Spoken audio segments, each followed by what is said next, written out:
할렐루야. 오늘도 우리 주님의 크신 은혜가 우리 사랑하는 성도 여러분과 함께 하시기를 주의 이름으로 축복합니다. 오늘 우리 김동우 형제의 찬양을 통해서 우리 모든 성도들이 다 큰 은혜를 받게 된 줄로 믿습니다. 우리가 찬양을 통해서 은혜 받았듯이 정말 우리는 이 혹독한 광야를 지금 지나가고 있습니다. 그 어느 해보다도 정말 혹독했던 2020년도 한 해가 지나가고 또 우리가 새해를 이렇게 맞이하게 되었지만은 그러나 여전히 우리는 정말 견디기 어려운 참혹한 그런 광야와 같은 시대를 지나가고 있는 중에 있습니다. 우리가 새해를 맞으면서 우리 교회의 표어를 주의 은혜로 충만한 교회라고 이렇게 정하게 된 그 이유가 바로 여전히 우리는 광야에 서 있는 존재이기 때문입니다. 우리가 지나가고 살아가야 될 인생과 세상이 광야와 같다면 상대적으로 우리는 너무나도 연약하고 미련한 존재이기 때문에 우리는 주님의 은혜 없이는 살아갈 수가 없는 인생인 것을 또한 잊지 말아야 될 것입니다. 아멘. 은혜 없이 살아갈 수 없는 존재, 연약한 우리 인생인데 지금까지 우리가 이렇게 존재하고 있는 것은 생각해 보면 우리는 이미 하나님의 놀라운 은혜를 받았고 지금도 주님의 은혜 속에 살아가고 있으며 앞으로도 우리의 모든 삶은 주님의 놀라우신 은혜 가운데 진행될 것을 우리는 또한 깨닫게 되게 됩니다. 아멘. 우리가 받았던 은혜, 또 지금도 받고 있는 은혜, 앞으로도 받게 될 그 은혜가 뭘까요? 그 은혜는 우리의 인생을 인도해 주시고 우리를 보호해 주시고 먹여 주시고 입혀 주시고 또 병들었을 때 치료해 주시고 우리가 어려운 일이 있을 때마다 주님 앞에 나가 기도하면 우리의 기도를 들어주시고 응답해 주시는 이 모든 것이 주님의 은혜인 줄로 믿습니다. 아멘. 이런 은혜일 뿐 아니라 우리의 죄를 사해 주셨고 하나님의 자녀로 삼아 주셨고 영원한 나라를 소망하면서 살아갈 수 있게 된 것도 하나님의 크신 은혜이지 않을 수가 없습니다. 이렇게 우리는 영육간에 많은 주님의 은혜를 입었고 또 앞으로도 그 은혜 속에 살아가게 될 텐데 이 모든 하나님으로부터 받은 은혜 중에서 가장 기본되는 가장 근본이 되는 은혜가 있다면 바로 그 은혜는 하나님께서 존재하신다고 하시는 것이 바로 은혜 중에 은혜인 줄로 믿습니다. 아멘. 왜냐? 광야 같은 우리 인생을 인도해 주시고 보호해 주시고 먹여 주시고 치료해 주시고 내 죄를 사해 주시고 영원한 천국까지 인도해 주시는 것 이 모든 것이 은혜지만 하나님께서 살아계시지 않는다면 하나님께서 존재하시지 않는다면 이 모든 일이 어떻게 가능하겠느냐 그 말입니다.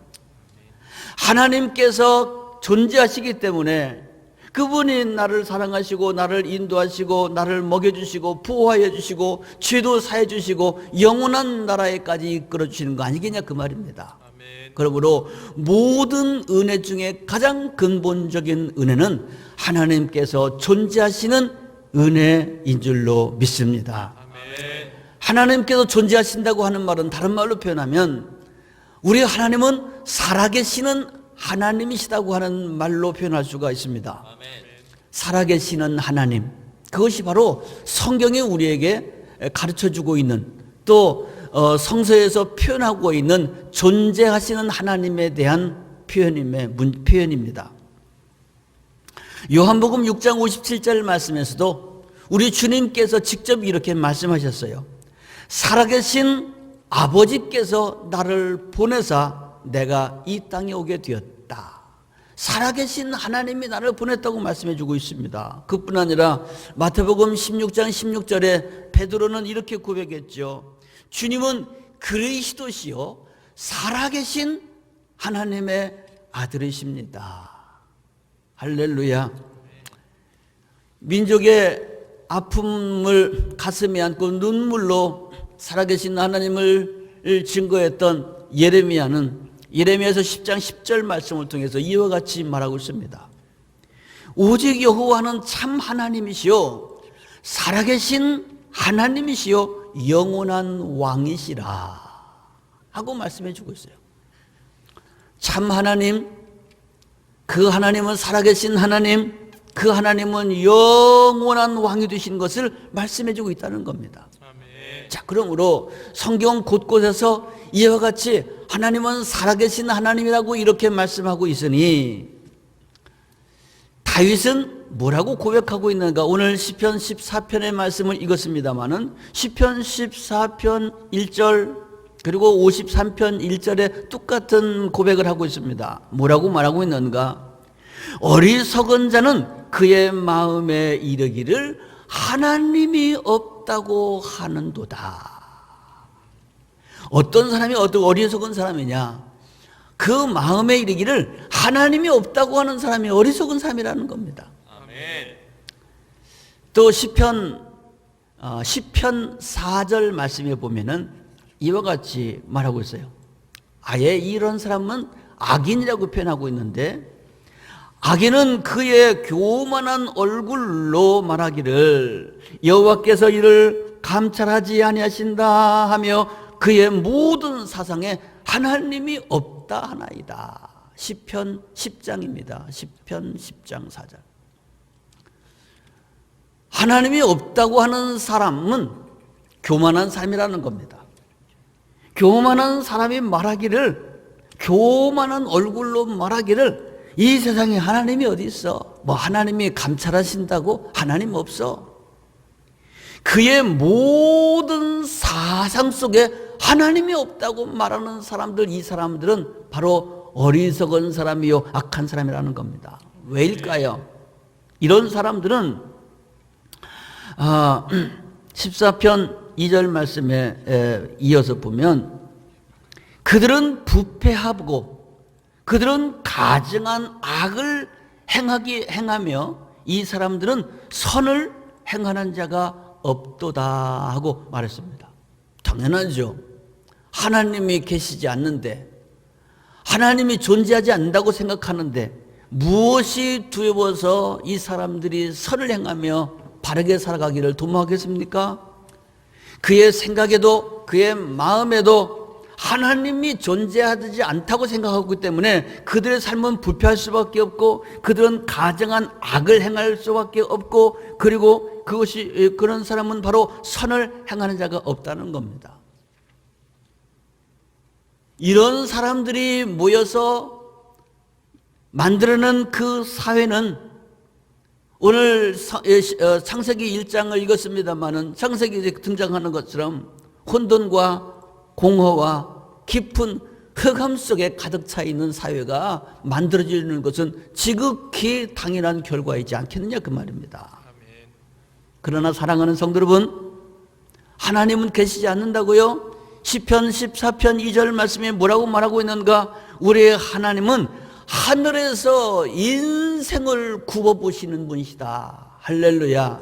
여호와께서 하늘에서 인생을 굽어 살피사 이 지각이 있어 하나님을 찾는 자가 있는가 보려하신다. 하나님은 하늘에서 인생을 굽어 살피시는 분이신 줄로 믿으시기를 바랍니다. 아멘. 여러분, 우리가 광야를 지나가는 것 같은 이런 험악한 세월을 살아가고 있다고 우리가 함께 지금 말을 나눴습니다마는 우리가 살아가고 있는 이 시대가, 이 정말로 참 험악한 이 시대가 가장 큰 위험, 여러 가지 많은 위험과 위기 속에 노출되어 있는데 우리 이 시대의 가장 큰 위험이 뭐고 위기가 뭘까? 그것은 코로나도 아니고 경제 파탄도 아닙니다. 그것도 물론 위험스러운 일이지만 코로나보다도 더 위험한 것, 경제 파탄보다도 더 큰 위기, 이것은 무엇일까? 하나님이 없다고 생각하고 그 마음에 하나님 두기를 싫어하는 그 사람들이 이 사회를 주축하고 있다고 하는 것이 가장 큰 위기라고 하는 사실을 우리는 잊지 말아야 될 것입니다. 아멘. 지금도 하나님이 없다고 비방하고 교회와 성도를 공격하는 사람들이 많이 있습니다. 그리고 일부 지도자들 가운데서도 하나님이 없다고 생각하는 이러한 그 사상, 모든 사상 속에 하나님이 없다고 말하는 사람들이 지금도 적지 않습니다. 하나님이 없다고 하는 이 모든 사상에서 비롯된 사상들이 결과가 열매가 뭔지 아십니까? 그 무신론의 근본에서 나오게 된 사상이 바로 인본주의요, 사회주의요, 공산주의라고 하는 것을 우리는 세계사를 통해서 분명히 발견해 볼 수가 있는 겁니다. 공산주의 혁명이 일어나게 됐을 때 그것을 일명 붉은 혁명이라고 표현했습니다. 러시아에서 붉은 혁명이 일어나서 공산주의가 일어나게 되었고, 붉은 광장이라고 하는 광장이 지금도 있습니다.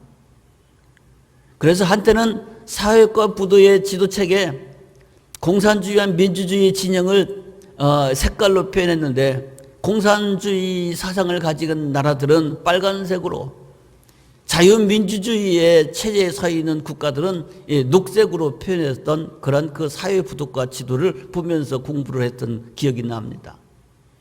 그때 공산주의가 얼마나 세상을 덮어나갔는지, 이 세상의 반절이 절반이 빨간색으로 덮여 있었습니다. 새빨갰습니다. 우리나라 한반도만 해도 지금 북쪽은 빨간색 아닙니까?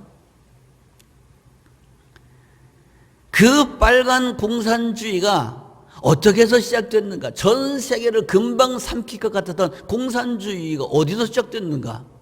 하나님이 없다고 하는 무신론에서부터 공산주의가 나왔다고 하는 것, 여러분 이거 분명히 기억해야 되는 겁니다. 그러면 자유민주주의는 뭐냐?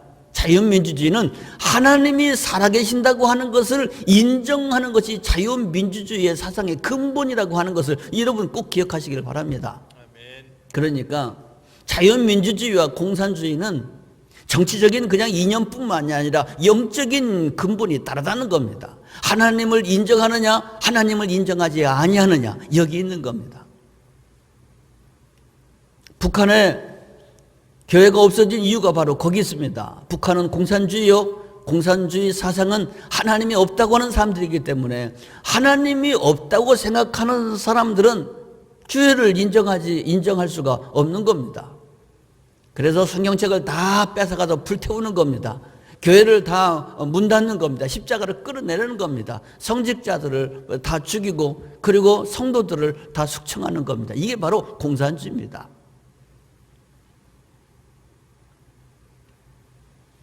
우리 자유민주주의는 전 세계 어디든지 자유민주주의를 표방하는 것은 기본적으로 하나님이 살아계신다고 하는 것을 인정하고 고백하는 것이 자유민주주의입니다.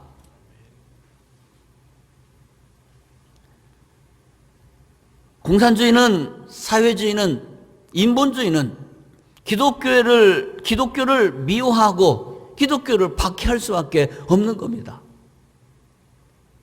두려운 것은 코로나가 아니라 이 시대, 이 나라, 이 민족을 지도해 나가는 지도자 중에 일부가 중요한 자리를 차지하고 있는 몇몇 사람들이 공산주의 사상에 오염되어 있다고 하는 것이 이 시대, 이 민족의 가장 큰 위기라고 하는 사실을 우리가 함께 알아야 될 것입니다. 우리는 성경을 하나님의 말씀이라고 이렇게 고백하죠. 하나님께서 자기 자신을 나타내 주시는 것을 계시라고 하는 단어로 표현합니다. 보이지 않는, 눈에 보이지 않는 하나님께서 어떻게 자기 자신을 우리에게 보여주셨는가? 가장 일반적인 계시가 바로 성경입니다. 그래서 성경을 우리는 그냥 책이라고 이렇게 보는 것이 아니라 성경은 하나님의 계시요, 성경은 하나님의 말씀, 살아계시는 하나님의 말씀이라고 우리가 고백하게 되는 거죠. 그 하나님의 말씀인 성경의 처음 시작이 창세기요. 그 창세기의 시작점이 바로 오늘 함께 읽은 창세기 1장 1절의 말씀이니, 그 내용은 무슨 내용입니까? 태초에 하나님이 천지를 창조하셨다고 하는 선포에서 시작되는 겁니다. 아멘. 태초에 하나님이 천지를 창조하시니라. 성경의 시작을 알리는 이 말씀을 우리가 믿음으로 고백하지 않는다면, 이 말씀을 믿지 않는다면 그 이후에 있는 성경의 수많은 내용들을 다 우리가 믿을 수가 없는 겁니다. 예수님의 기적, 예수님의 죽으심과 부활, 영생, 소망, 또 여러 가지 많은 기타 참 수많은 많은 기적 같은 이야기들 성경에 기록되어 있지만, 하나님이 태초에 하나님이 천지를 창조하셨다고 하는 이 말씀을 믿음으로 고백하면 그 다음에 모든 말씀들을 수용하고 믿을 수 있지만, 이 말씀이 믿어지지 않는 사람은 성경에 무슨 이야기가 있어도 이 말씀을 받아들일 수가 없는 겁니다. 그러므로 태초에 하나님이 천지를 창조하시다고 하는 이 말씀은 얼마나 중요한 말씀인가. 태초에 사람들도 없던 그 시절에 하나님이 존재했다는 겁니다. 그분이 천지를 창조했다는 겁니다. 해도 달도 별도 우주도 그리고 우리 사람도 만들게 되었다는 겁니다. 그런데 생각해 봅시다. 태초에 사람이 만들어지기 전인데 하나님이 천지 만드는 거 만든 사람이, 그거 본 사람이 있습니까? 하나님이 천지를 만드는 걸 본 사람이 있어요? 없습니다. 아무도 없어요. 하나님이 해와 달과 별을 만들었다는데 그 만드는 과정을 본 사람이 있습니까? 자료가 있습니까? 없습니다. 사람을 만드셨다는데 사람 만드는 과정을 봤습니까? 없습니다. 사람 만드는 레시피가 있습니까? 없습니다. 증명할 수가 없다는 얘기입니다. 증명할 수 없으니 하나님은 없다는 거예요.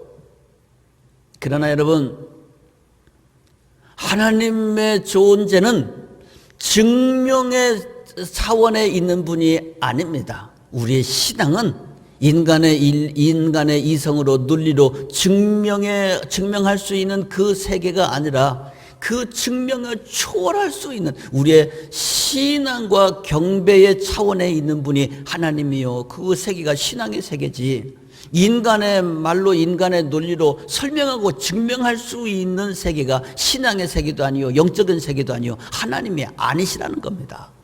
하나님은 증명할 수 있는 존재가 아닙니다. 우리의 신앙의 대상인 것을 믿으시기를 바랍니다. 그 하나님이 천지를 창조하셨다. 이 말씀은 앞에서 말씀드렸습니다만 한마디로 말하면 존재론에 관한 이야기입니다. 하나님은 살아계시는 분이라는 겁니다. 이 땅에 존재하는 모든 것은 만든 사람이 있기 때문에 존재하는 거 아니겠습니까?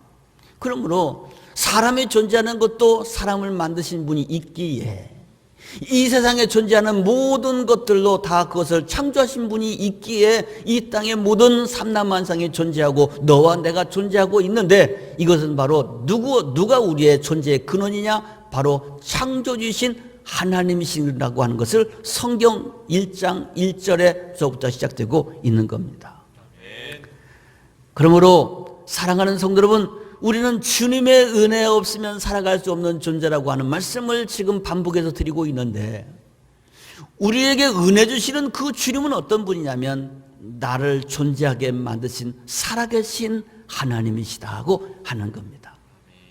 분명히 존재하시는 하나님, 분명히 살아계시는 그 하나님, 천지를 창조하시고 나의 존재가 있게 하신 그 하나님의 은혜가 이 광야와 같은 험한 시대를 살아가고 있는 우리에게 진정한 희망의 근거가 되는 것임을 믿으시기를 바랍니다.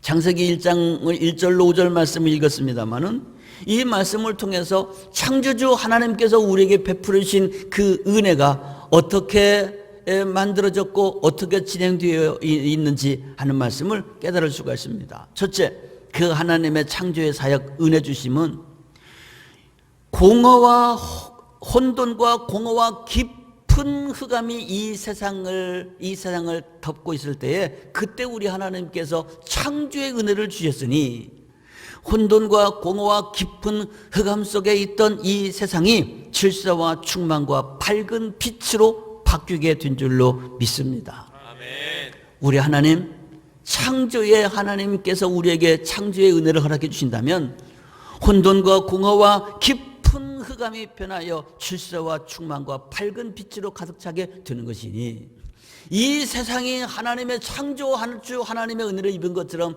그 창조주 하나님의 은혜가 내 삶 속에, 내 심령 속에 임하게 된다면 내 마음이, 내 삶이, 우리의 인생이 혼돈하고 공허하고 그리고 깊은 흑암 속에 잠겨 있을지라도 이 깊은 흑암이 떠나가도록 빛든 밝은 우리의 삶으로 채워주시고 공허하고 혼돈하고 온통 실타래처럼 엉켜있는 내 인생도 텅텅 비어버린 빈손뿐인 우리들의 모든 삶도 우리 하나님께서 아름다운 질서로 아름다운 빛으로 충만하게 채워주시는 하나님의 은혜가 넘치게 되는 것을 믿으시기를 바랍니다. 그뿐 아니라 우리 하나님은 하늘에서 인생을 굽어 살피시는 하나님이시다 하고 말씀했죠. 시편 14편 2절 말씀입니다. 하늘에서 인생을 굽어 살피신다.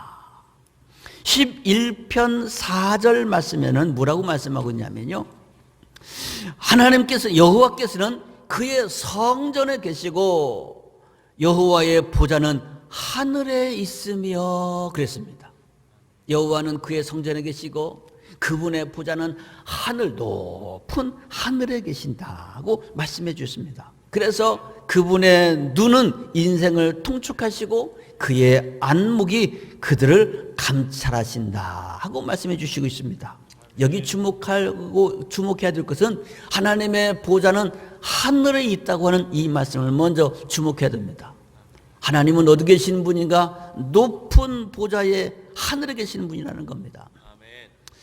어제 TV를 잠시 보니까 동물의 왕국의 이야기가 등장하는데 저 아프리카의 밀림지대에 살고 있는 표범의 이야기가 쭉 나오고 있는 걸 재밌게 봤습니다. 그런데 표범의 그 습성 가운데 그는 높은 나무 위에 올라가는 것을 좋아하는 습성이 있더라고요.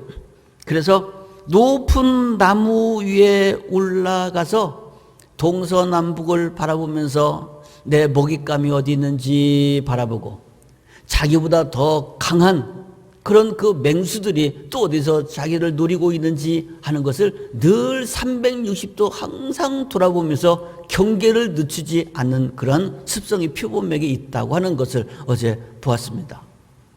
자, 표범은 높은 나무 위에 올라가기를 좋아합니다. 왜일까요?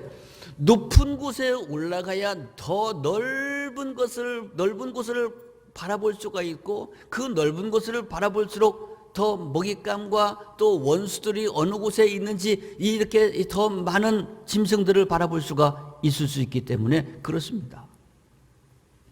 원리, 높이 올라갈수록 멀리 볼 수 있고 많이 볼 수 있다는 거 아니겠습니까? 그러면 오늘 시편의 고백에서 우리 하나님은 어떤 하나님이신가? 그 하나님은 분명히 살아계실 뿐 아니라 모든 인생을 살피시는 분이시다. 이 수많은 인생을 살피시기 위해서 표범처럼 몇 미터 되는 나무 올라가는 것이 아니라 가장 높은 하늘의 보좌를 펼치시고 하늘에서 이 땅의 모든 인생을 굽어 살피신다고 하시는 말씀입니다. 할렐루야. 그 하나님은 하늘 높은 곳에 계시기 때문에 그분의 눈은 모든 인생을 통촉하시고 그분의 안목은 그들을 감찰하신다. 할렐루야. 한번 따라합시다. 하나님의 보좌는 하늘에 있으며 그의 눈이 인생을 통촉하시고 그의 안목이 그들을 감찰하시도다. 아멘. 우리의 하나님은 분명히 살아계신 하나님.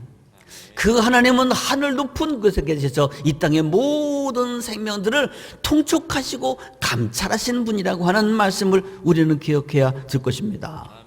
자, 통촉하신다고 하신 말씀을 살피시는 하나님이라고 하는 말로 시편 14편에는 기록되어 있다면 우리가 지난주에는 창세기 16장에 등장하는 하갈의 이야기를 함께 나눴습니다. 하나님께서 하갈이라고 하는 그 여인에게 베풀으신 하나님의 놀라운 은혜, 그 은혜를 우리가 함께 나눴는데요. 하갈에게 임한 하나님의 은혜를 한마디로 표현하면 살피시는 하나님, 통촉하시는 하나님이라고 하는 말 아니겠습니까? 광야를 헤매던 하갈이 그 광야 속에 숨겨져 있던 한 샘물을 발견하고 그 샘물가로 가게 됐을 때 그 광야의 샘물 곁에 찾아오신 하나님을 만나게 됩니다. 그 하나님께서 광야에 숨겨진 샘물 곁에서 있던 하갈을 찾아오신 이유는 뭘까? 그 광야를 헤매고 있는 하갈을 통촉하셨기 때문인 줄로 믿습니다. 그래서 그 하나님을 만난 다음에 하갈이 뭐라고 고백했습니까? 하나님을 만났던 그 광야 샘물 곁에 찾아오신 그 하나님을 나를 살피시는 살아계신 하나님의 우물이다고 하는 이런 의미를 가진 단어로 부엘라헤로이라고 하는 단어로 표현했습니다. 부엘은 우물이라는 뜻입니다. 부엘라헤로이, 나를 살피시는, 내 인생을 통촉하시는 살아계신 하나님의 우물이 여기 있습니다 하고 고백했다는 이야기 우리가 지난주에 함께 나누게 되었습니다. 그렇습니다. 우리 하나님은 이렇게 모든 인생을 감찰하시고 통촉하셔서 아무도 내 마음 알아주지 않지만, 아무도 내 넋두리 들어주는 사람은 없지만 우리 하나님은 우리의 심장과 폐부까지 감찰하시고 살피시고 통촉하시는 분이기 때문에 이렇게 찾아오셔서 위로하여 주시고 소망 주시고 회복하게 하여 주시는 분이신 줄로 믿습니다. 아멘. 그뿐 아니라 감찰하신다고 하는 그 말에 또 다른 의미가 있습니다. 하나님께서 불꽃 같은 눈으로 바라보시는데 그 마음과 사상이 늘 악할 뿐이어서 하나님이 없다고 생각하는 사람들의 이야기를 오늘 앞에서 나눴습니다만, 시편 10장 또 14장에 있는 이야기, 어리석은 사람은 하나님이 없다고 한다. 그 마음에 하나님이 없다고 한다. 또 악한 사람들은 그 마음이 교만한 얼굴을 두고 말하기를 하나님은 감찰하는 분이 아니며 또 그들의 모든 사상에 하나님이 없다고 이렇게 말하는 사람들이라고 이렇게 함께 나눴습니다마는, 이런 사람들도 감찰하시는 하나님께서 보신다는 겁니다. 하갈 같은 사람도 보시지만 이런 교만한 사람들을 하나님께서 보시지 않을 수가 있겠냐 그 말입니다. 다니엘서 4장에 보면 느부갓네살 왕의 이야기가 등장합니다.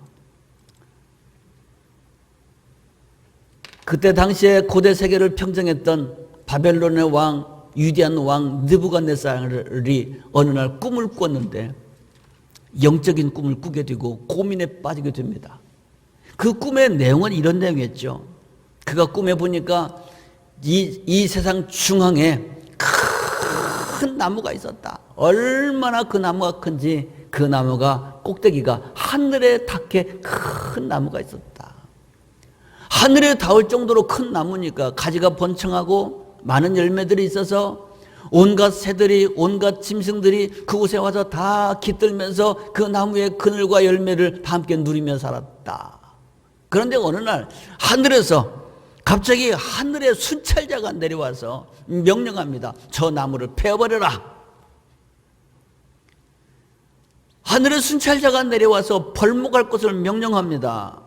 그래서 순식간에 하늘에 닿았던 그 나무는 쓰러짐을 당하게 되고 그 나무에 깃들어 있던 모든 짐승들도 다 뿔뿔이 떠나가게 되어버리며 남아있는 그 그루터기마저도 쇠와 놋줄로 꽁꽁 묶어서 들풀 가운데 두어서 이 이슬 맞는 그런 그 운명에 처하게 됩니다.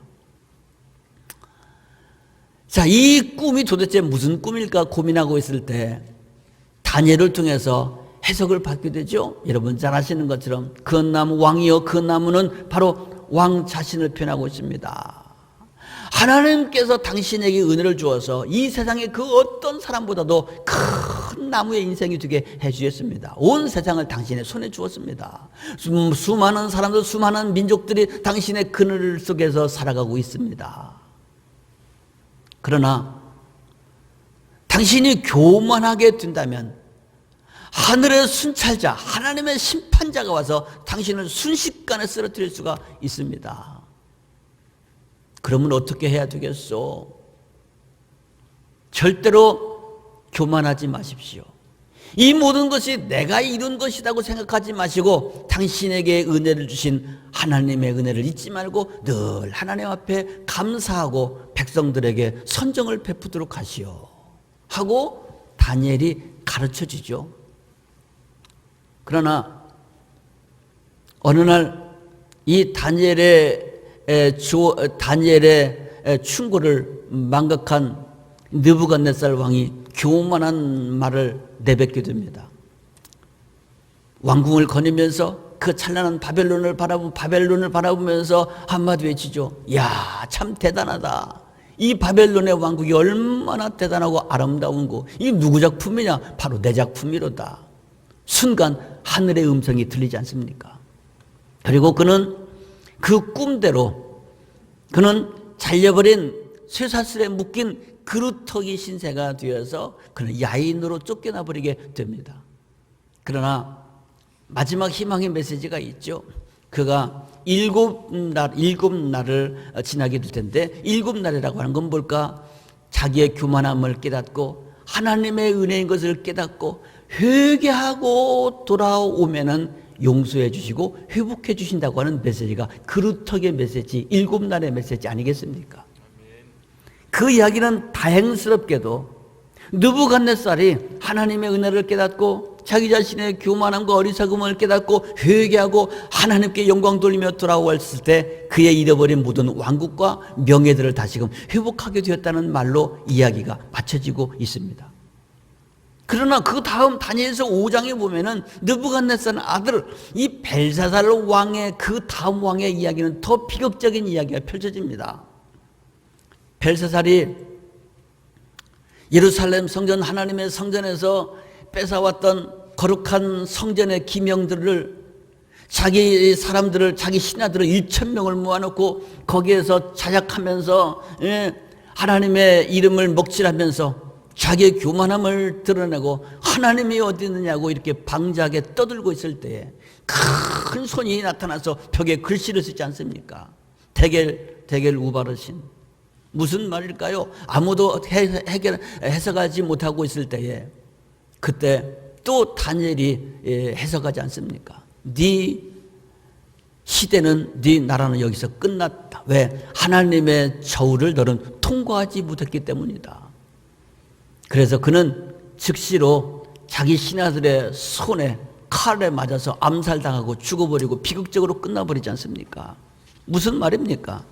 우리 하나님은 살아계신 하나님, 그 살아계신 하나님은 감찰하시는 하나님이라는 겁니다. 하나님은 그의 성전에 계실 뿐 아니라 그 여호와의 보좌는 하늘 높은 곳에 계신다. 높은 곳에 계시는 하나님이 이 땅에 모든 있는 사람들을 통촉하시고 감찰하시는데 하갈과 같은 그러한 그 인생들을 불쌍히 여기셔서 그의 눈물을 닦아주시고 위로해 주시고 절망 대신에 소망을 주시고 다시금 회복해 주시는 은혜도 베풀어 주시지만 그 마음과 생각 속에 하나님이 없다고 교만한 얼굴을 들고 방잔말을 짓거리고 있는 사람들에게는 분명히 심판하시는 심판주라고 하는 사실을 우리는 놓치지 말아야 될 것입니다.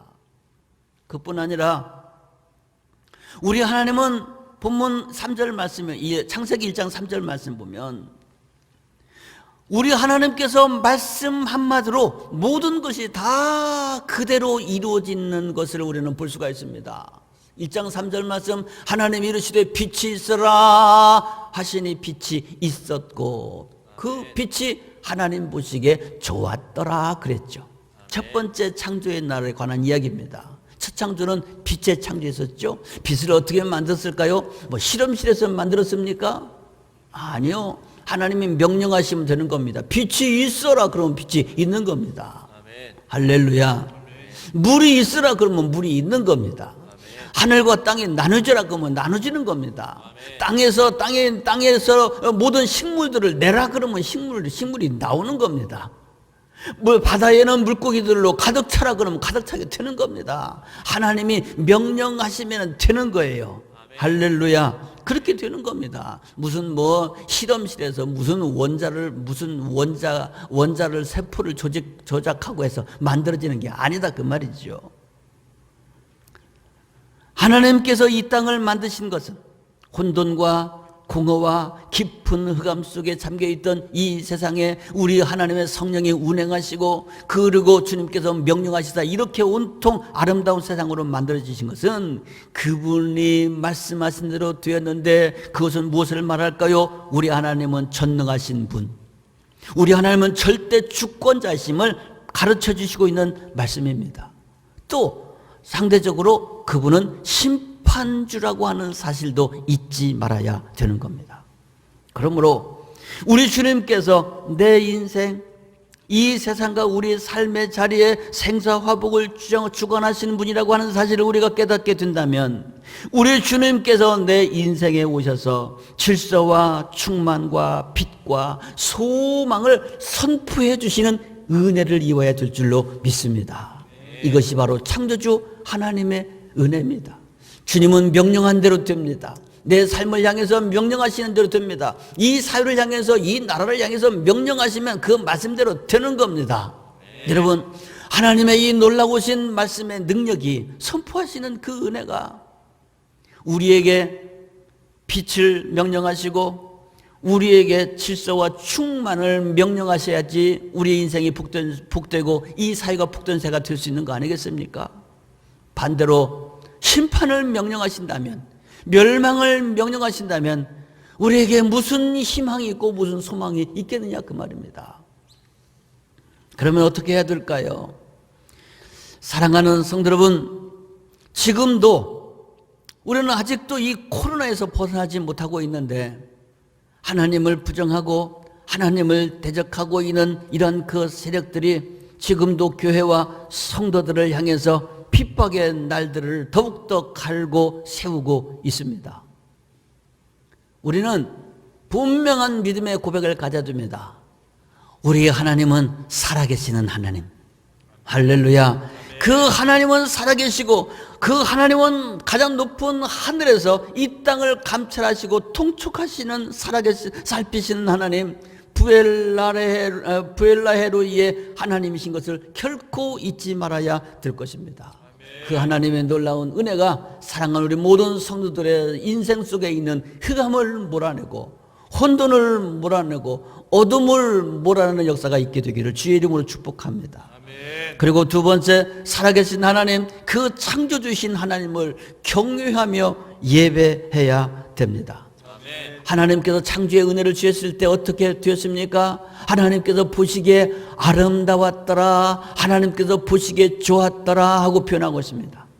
하나님이 보시기에 좋았더라. 이 세상이 아름다운 이유는 우리 하나님께서 만드셨기 때문입니다. 이제 그런 날이 또 올지 모르겠습니다만은, 교회에서 야외 예배를 봄으로 가을로 이렇게 가게 되면 늘 많이 부르는 대표적인 찬송 중에 하나가 참 아름다워라 주님의 세계는 하고 우리가 찬송 부르지 않았습니까? 참 아름다워라 주님의 세계는. 참 아름다운 이 주님의 세계가 어떻게 만들어졌을까? 우연히 빅뱅? No. 하나님께서 창조하신 겁니다. 그 하나님께서 창조하신 그 하나님께서 이 세상을 이렇게 아름답게 만들어 주신 거 아닙니까? 그러므로 창조주 하나님의 은혜가 내 삶에, 내 인생에 선포될 때 하나님 보시기에 좋았더라. 누가 보더라도 아름다운 인생, 아름다운 삶이 펼쳐지게 될 줄로 믿습니다. 세 번째로, 그 마음과 사상에서 하나님이 없다고 말하는 어리석은 사람들, 일부의 지도자들, 그래서 악한 사회를 만드는 그 이 시대의 사람들을 위해서 우리는 아브라함처럼, 예레미야처럼 우리는 그 사람들을 위해서 기도하며 중보해야 될 줄로 믿습니다. 이 나라가 하나님이 없다고 생각하는 사람들이 장악하는 공산주의가 돼서도 안 되고, 사회주의가 되어서도 안 되고 좌파 사상에 오염돼서는 안 될 줄로 믿습니다. 기도해야 됩니다. 예레미야는 그 나라 조국을 바라보면서 눈물을 흘리면서 눈물로 그 나라를 민족을 위해서 기도하지 않았습니까? 아브라함은 멸망을 앞에 두고 있는 소돔과 고모라를 위하여, 의인 10명이 없어서 멸망할 수밖에 없는 그 시대를 위하여서 하나님 앞에 담판하며 중보하고 기도했던 이야기를 여러 성도님들 아실 겁니다. 하나님의 백성된 우리의 이 시대의 사명인 줄로 믿습니다. 여러분, 이 나라와 이 민족, 이 시대, 또 우리의 다음 세대들이 하나님의 진노하심에 빠지지 않도록 우리가 깨어서 근신하며 기도해야 될 것입니다. 그래서 하나님을 경외하고 하나님을 찬양하고 하나님을 예배하는 하나님의 백성들이 물이 바다 덮음처럼 온 땅에 충만한 나라가 되어서, 또 주님의 은혜로 온 땅이 아름답게 재창조되는 은혜 충만한 이 나라, 이 민족, 이 땅이 되기를 기도해야 될 것입니다.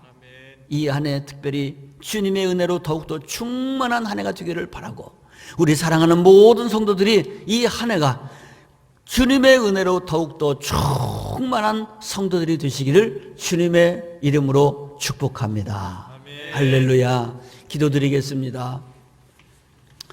주님, 광야와 같았던, 정말 혹독했던 광야와 같았던 2020년이 어느덧 지나가고 또 새해를 시작하게 되었지만 아직도 여전히 우리는 이 광야를 다 지나지 못하고 통과하고 있는 가운데 있습니다. 은혜 없으면 살아갈 수 없는 우리 연약한 인생들, 그러므로 이 한 해에 주님의 더욱더 크신 은혜가 풍성해야 될 줄로 믿습니다. 우리 사랑하는 성도들이 이 험악한 시대를 살아가며 고군분투하고 있습니다.